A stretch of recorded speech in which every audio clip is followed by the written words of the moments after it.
Rajat sir, thank you so much जुड़ने के लिए। Welcome on the show. Signature Global of late असल में खबरों में है। सबसे लेटेस्ट डेवलपमेंट था कि इन्होंने रकम जुटाई 950 यानी कि 875 करोड़ पे नॉन कन्वर्टेबल डिबेंचर्स के जरिए, एनसीडी के जरिए जुटाई, लेकिन जिसका नाम आया उससे थोड़ा सा और उत्साह बढ़ गया। इंटरनेशनल फाइनेंशियल कॉर्पोरेशन आईएफसी को, वर्ल्ड बैंक के आर्म को ये एनसीडीज जारी करेंगे, मतलब उनका ये फंड इन्फ्यूजन हुआ। रजत सर, कॉन्ग्रेचुलेशंस पैसा मोबिलाइज करने के लिए, बढ़िया नाम से पैसा मोबिलाइज करने के लिए। अच्छा, ये जो पैसा आया है आईएफसी का, ये क्या कोई प्रोजेक्ट स्पेसिफिक फंडिंग है या जनरली अक्रॉस दी प्रोजेक्ट इस्तेमाल किया जा सकता है? ये पैसा आया काहे को है? Sure Ashish ji, thanks a lot अपने शो पे बुलाने के लिए। तो आशीष जी, आईएफसी के साथ हमारी एक लॉन्ग टर्म साझेदारी रही है। आज जब कंपनी लिस्टेड नहीं थी 2019 के समय, इन्होंने एक क्वाजा इक्विटी इंस्ट्रूमेंट के थ्रू के माध्यम से पहली इन्वेस्टमेंट करी थी कंपनी में। तब इन्होंने कोई 210 करोड़ रुपए की इन्वेस्टमेंट करी थी, और वो जो क्वाजा इक्विटी इंस्ट्रूमेंट था वो लिस्टिंग होते समय वो प्योर इक्विटी में कन्वर्ट हो गए थे।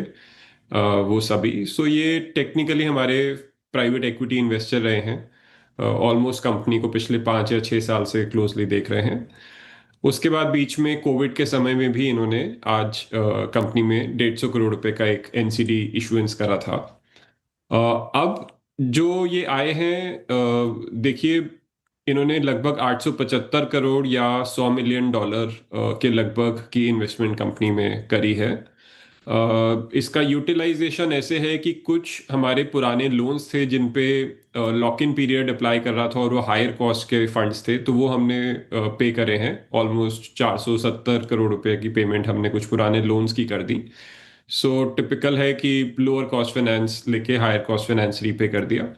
बैलेंस 400 करोड़ रुपए थीमेटिकली देखिए, इनको ठीक लगता है कि हम आज मिड इनकम हाउसिंग जब बात करते हैं कि लोगों को एक अच्छे टिकट प्राइस पर घर पहुंचे, घर दे पाए, उस थीम के लिए ये हमेशा आईएफसी हमसे जुड़े रहे हैं।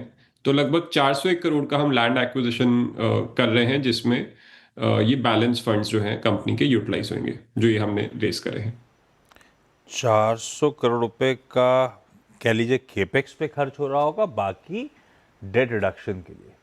मैं बिल्कुल सोच ठीक। मिस कर गया इस समय, आपने शायद बोला, लेकिन फिर से, क्योंकि मैं आपके पीछे जो तस्वीर थी उसमें जो डेप्थ दिख रही थी बिल्डिंग की, मैं उसमें खो गया। ये क्या लखनऊ का वो है, इमामबाड़ा है क्या, भूल भुलैया है? मेरे को कंफर्म मुझे ही करना पड़ेगा सर, ये क्या है। अच्छा, मैं उसमें तो इस समय बैलेंस शीट पे डेट है कितनी जिसमें से आप ये कुछ पेयर ऑफ करने जा रहे हो?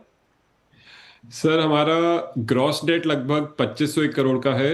1600 करोड़ के कैश और कैश इक्विवेलेंस हैं कंपनी में। कोई 901 करोड़ का नेट डेट है कंपनी में एज ऑफ 30 सितंबर।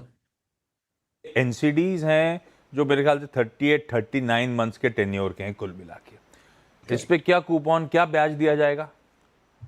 सर, ये लगभग 11% के ब्याज दर पे रेस हुआ है। ओके।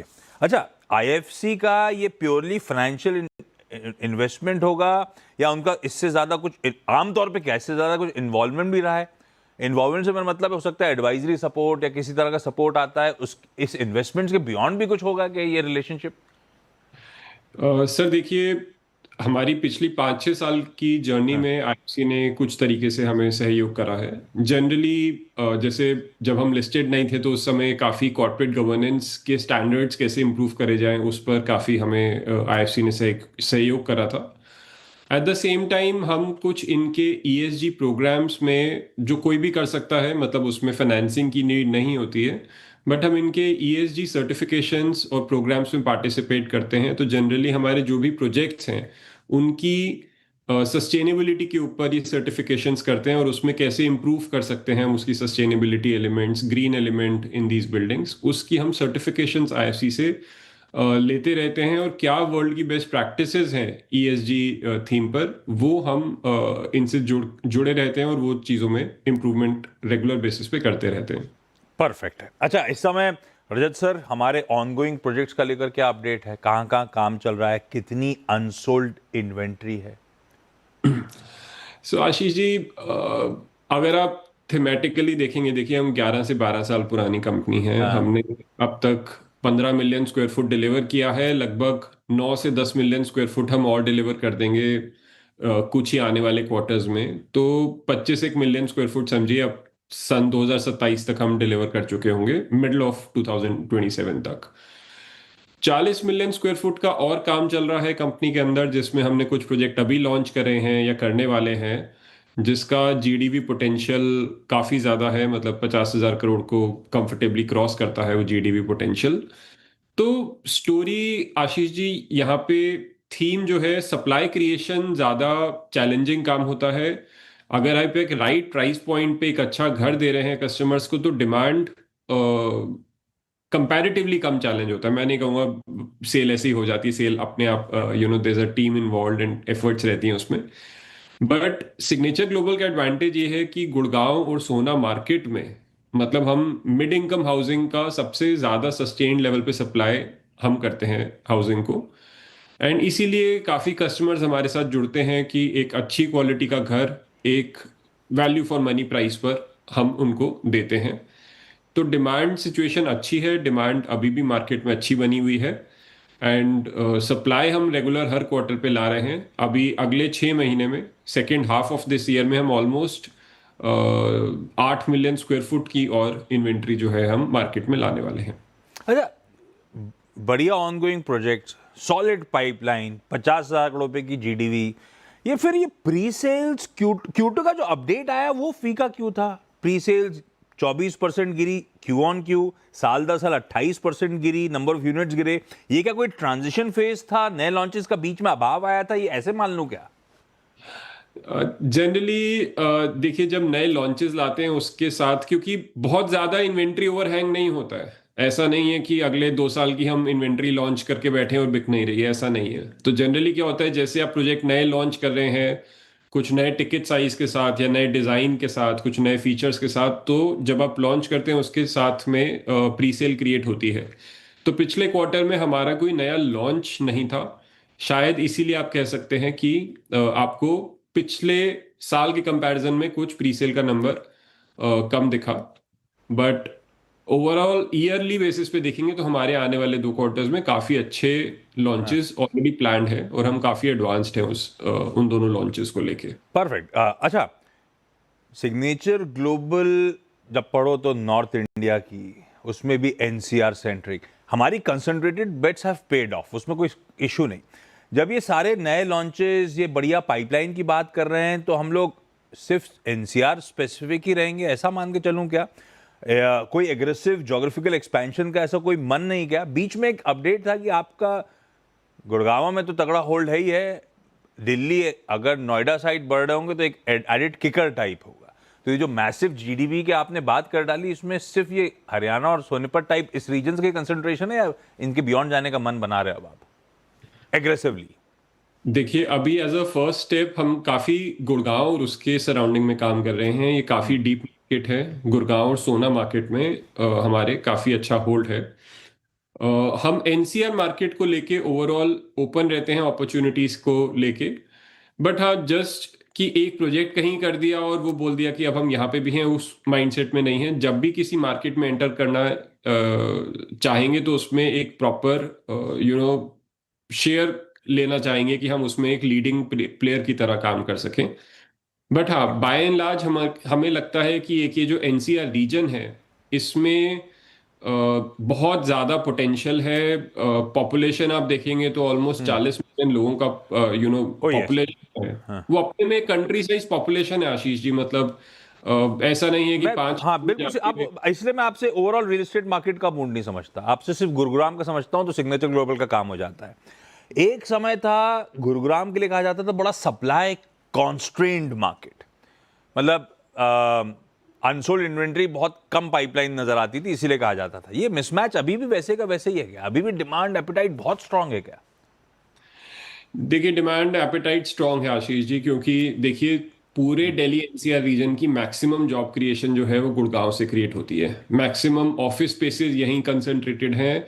ऑटो एंसिलरीज और ऑटो ओईएम्स यहीं कंसंट्रेटेड हैं। हेल्थ केयर या सोशल बेसिस पे आप देखेंगे तो काफ़ी कंसंट्रेशन हुई है पिछले 10 से 15 सालों में गुड़गांव में, उस कंपैरिजन में हाउसिंग क्रिएट नहीं हो पाई है। पीछे काफी 5-7 साल का समय था, अगर आप ध्यान करेंगे कोविड से पहले काफी नेगेटिव सा सिनेरियो रहता था, और 2014-15 से लेके 2020 तक कोई बहुत सिग्निफिकेंट सप्लाई क्रिएशन नहीं हुआ है।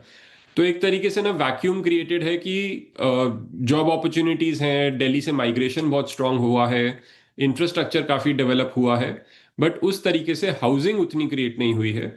तभी आज की डेट में भी जब हम नए प्रोजेक्ट्स लॉन्च कर रहे हैं उसकी डिमांड अच्छी आ रही है, और कहीं ना कहीं ये डिमांड बनी हुई है। सो आज भी हम कोई सोसाइटी अगर लेट्स से हैंड ओवर करते हैं, तो एक लिमिटेड टाइम फ्रेम में वो मोर और लेस पूरी सोसाइटी ऑक्यूपाई हो जाती है। तो वो यही दर्शाती है कि ऑन ग्राउंड सप्लाई उतनी क्रिएट शायद नहीं हो पा रही है जितने की ज़रूरत है। सिग्नेचर ग्लोबल के साथ दो चीज़ें जहन में आती हैं। एक जो मैंने कहा था कि आपकी वो कंसंट्रेटेड बेड गुरुग्राम वाला मामला, दूसरा ट्रांजिशन सक्सेसफुल रहा, लेकिन वो ट्रांजिशन करा आपने। पहले अफोर्डेबल हाउसिंग वो आपकी की थीम की फोकस एरिया था, फिर अब वो लार्जली प्रीमियम की तरफ बेंट देखने को मिला है। रजत सर, ये बेसिकली क्या वो जो के शेप वाला मामला है, जहां डिमांड वहां हम लॉजिक भी बैठता है, बिजनेस करना है तो ये उसी लॉजिक से हम उतरेंगे स्पेस में? देखिए जी, हमने स्टार्टिंग इस बिजनेस में अफोर्डेबल हाउसिंग से करी थी। हाँ। ऑलमोस्ट 18,000 घर हमने अफोर्डेबल हाउसिंग के ही लॉन्च करे, और लगभग 4 से 5 साल जब कंपनी स्टार्ट हुई हमने अफोर्डेबल हाउसिंग ही करा। उसके बाद हमने पिवट करा मिड इनकम हाउसिंग में, क्योंकि देखिए लैंड के प्राइसेस बढ़े हैं पिछले कुछ सालों में, और अगर हमें सिटी सेंट्रिक डेवलपमेंट करनी है तो अफोर्डेबल हाउसिंग उन लैंड प्राइसेस पर वायबल नहीं है। तो एक सर्वाइवल गेम है सर। देखिए, सबसे पहले आपका बिजनेस की वायबिलिटी होनी चाहिए, प्रॉफिटेबिलिटी होगी, तभी आप सरवाइव करेंगे। तो basic reason of pivot was to survive.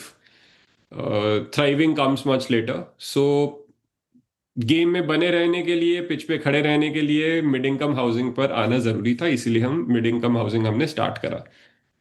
But आज की डेट में भी हम अगर आप देखेंगे तो हमारे घरों की जो कीमत है वो कोई 1.5 पौने 2 करोड़ रुपए से स्टार्ट होके 3.5-4 करोड़ की एवरेज में है। तो मीडियन जो है वो 2.5 पौने 3 करोड़ का एक रहता है, जो कि बहुत ज्यादा हाई एंड भी नहीं है बट हाँ अफोर्डेबल भी नहीं है। तो थोड़ा सा इसका एक middle income he tag in घरों को आप दे सकते हैं। और हमें लगता है ये बहुत बड़ी थीम है। आने वाले काफी सालों तक अगर हम इसमें काम करते रहेंगे तो कोई डिमांड की कमी नहीं होने वाली है। नहीं, सही बात है। पिच पे खड़ा होना इंपॉर्टेंट है, और पिच पे खड़े रहो तो रन बनते हैं, और आजकल आप बना भी रहे हो। Rajat sir, thank you so much आज जुड़ने के लिए। Thank you Ashish ji, thank you very much.